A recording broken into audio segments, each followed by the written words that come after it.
Hello guys, and welcome back to our skills tree bonus overview videos for Skyrim. And when we last left off, we were looking at one-handed and two-handed blade bonuses, and today we're looking at heavy armor, which looks pretty cool.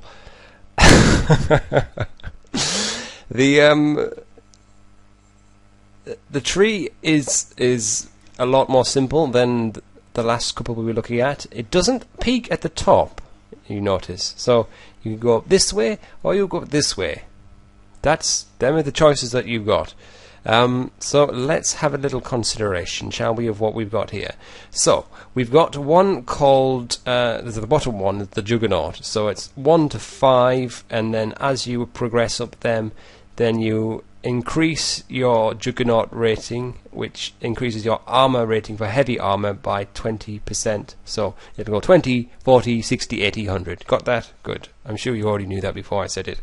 Anyway, we've got Fists of Steel, which requires level 30, and it's an unarmed attacks, in fact, with heavy armor gauntlets do their armor rating in extra damage, which is an interesting one. So basically, you have an armor rating of 30, you do 30 damage.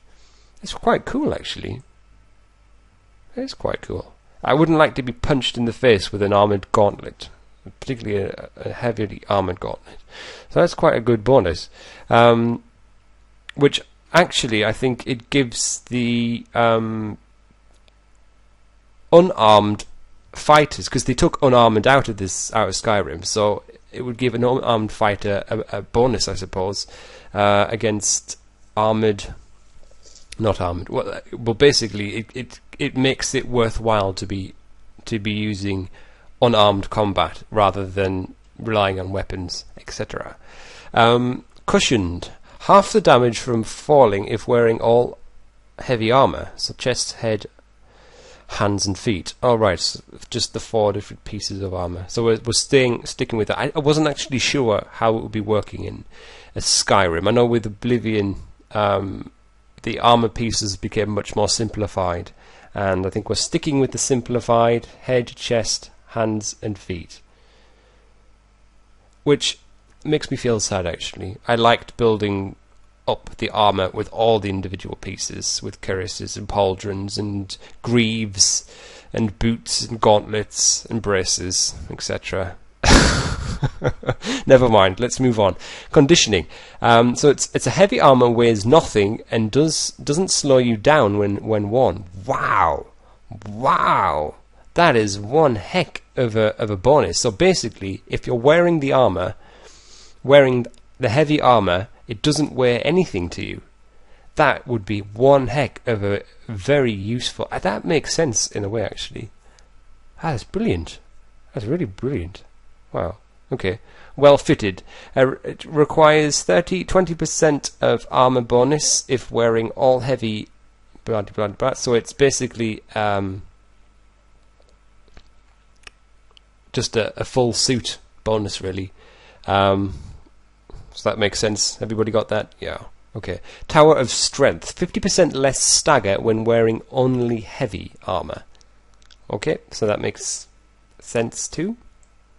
Matching set. Additional 25% armor bonus if all a match set of heavy armor. So if you've got all Orcish on, you get a bonus of 25%, plus an additional 25% for wearing all heavy armor base. So that's quite good, actually. So you could get a 50% bonus for using all of one set, which I suppose discourages you from mixing and matching a bit.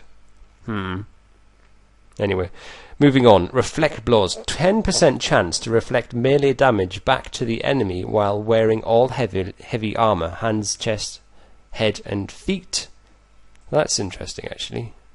Yeah, that is quite interesting. 10% chance to reflect melee damage back to the enemy. That's quite cool, actually. So every 1 in 10 attacks that you are damaged are given, then you get that damage bounced back to them. I suppose it makes sense, really, if you're chipping away at something very heavily armoured. there's a big chance that you would probably bounce back and do yourself some damage. Anyway, brilliant. So thank you very much for watching this video, guys. I very much appreciate your audience. When we come back, we'll be looking at the last of the combat orientated skills. We'll be looking at archery. Yeah, archery. Sounds cool, eh? Yeah. So until then, guys, stay safe, take care of yourself, and goodbye.